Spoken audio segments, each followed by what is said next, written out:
thank you for taking time to come up here today. Or to, I can have Mary give you some. Hey, nobody.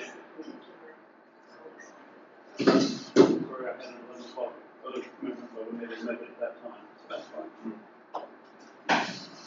All right. Very good. All right. All right. Thanks for coming down. Absolutely, let me know if you need anything. Thank you. See you. Thanks, Judge. Okay. So I think Jonathan, just diving right off the deep edge, there was extended conversation about a topic that was not on the agenda. There was not proper notice given to the public to speak on it. So walk us through why that wasn't stopped immediately and brought back to, okay, that's not on the agenda, we haven't given proper notice, therefore this is the only thing that can be voted on tonight. Right, and in hindsight, obviously, I should have done that. I was not, to part of another side point to your question is, and this is probably directed to council because of your knowledge and expertise.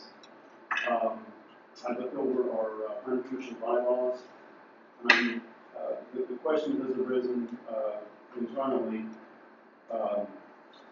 whether the chair has any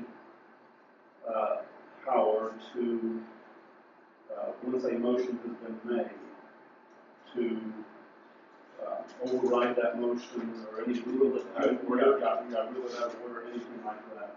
There's nothing in the bylaws that give of the planning commission to give the chair that authority, which would have helped, among other things. Right, but as chair, you're running the meeting, and so therefore, I'm going to use this board as an example. If Dan makes a motion and there's no second, it's my responsibility to acknowledge that it dies for lack of a second.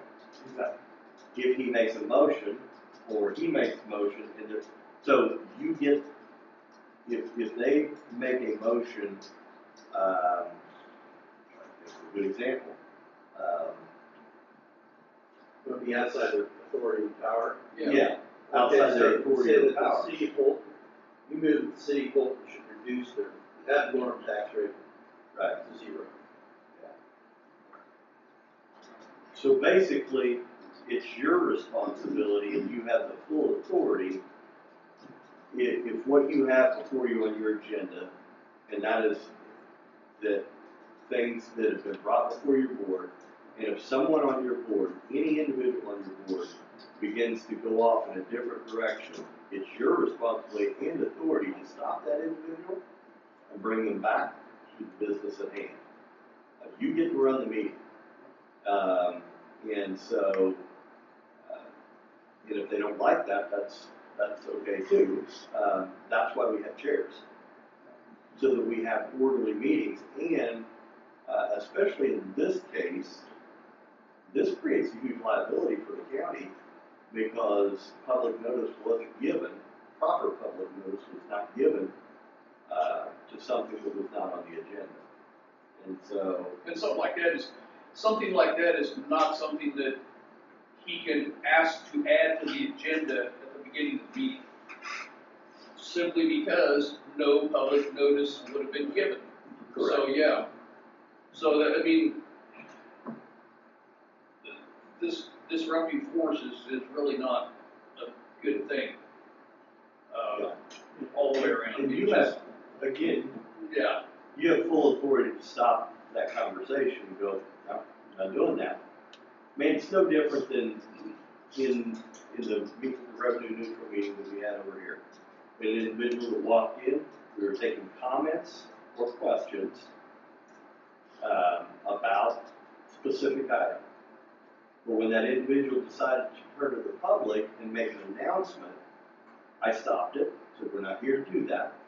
You don't get to do that. You can ask this board a question.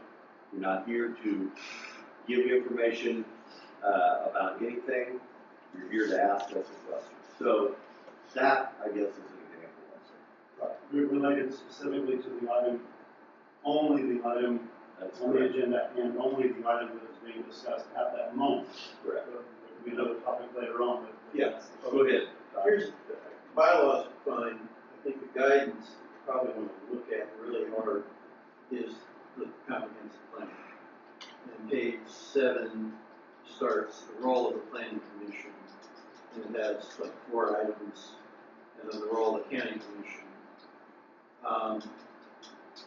Is next, and those are, I think, based upon the reference state statute, which is our kind of our guiding star here about what the process is for doing kind of one of 2 main things, which is individual zoning change requests, and then broad-based policy level changes over the whole code or the whole zoning code. And those are basically things that all start either with you, go to here, or start here, go back to you, and you go report back to them. So there isn't a methodology necessarily where, and I think the process would normally be that if you're presenting, if you have something that's been noticed for a change and presented in that format by putting things extra on it, imperils that notice of the process, and the statutes imperils, individuals' right to have something changed, because they deserve to have their individual change without being having it added on to with other stuff. So I think that's having that in mind in the first instance is your guidepost. Because what you're doing is really you're either fact finding for these guys, or you're presenting a resolution for these guys for their approval. Yeah, and I like what you said, the fact finding. So I'm going to refer back to the 3-acre thing. Maybe while you're on that subject, say, okay, do you have suggestions as a board, suggestions that we can write down and send back to that board, how your board sees that maybe this could work, or maybe there are no suggestions. Does it require a 3-mile radius? Could it be a 3-mile radius, 2-mile radius, 1-mile radius of all incorporated cities? Are there ways to incorporate this in? Again, we're not just bringing this up because one day we were sitting here and we had nothing else to do. We've had multiple contractors and residents come in and ask us or call us or email us and say, can you please make the regulations simpler so we can build a house? And when we asked them about, well, you can buy 20 acres. They said, I don't want to mow and maintain 20 acres. I want my house and I want 3 acres. Maybe that requires, okay, I heard a comment from a resident that said, well, you'll end up with all these junky little houses. Okay, maybe that conversation involves putting certain square footages, certain, whatever that may be.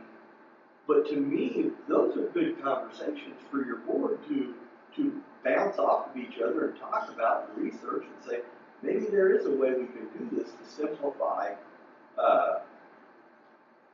the process of building a home. Because, I mean, not every individual that moves into Jackson County wants to own and maintain 20 acres.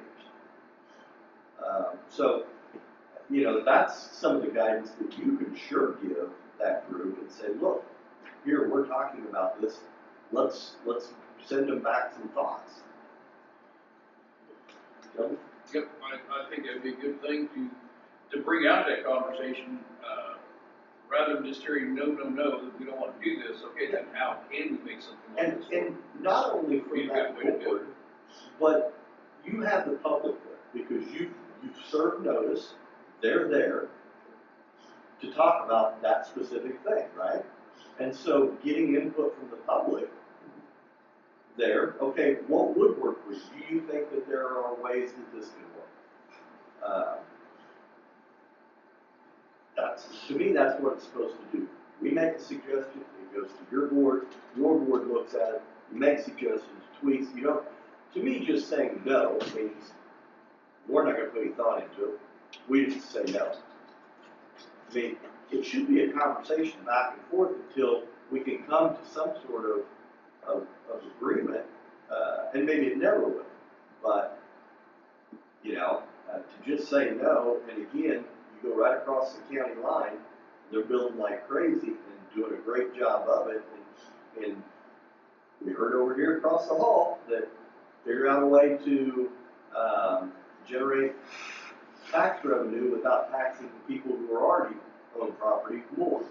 Well, building brand new homes, those are permanent tax dollars and could potentially lower everybody's taxes the more that we have. And I'll say this, and I've said it before, the southern third of the county has school districts that can take more kids and plenty of water. And you're 15 minutes out of Topeka. But when we come up with suggestions, it's just, no, don't want to do that. Okay, tell me what you do want to do. You know,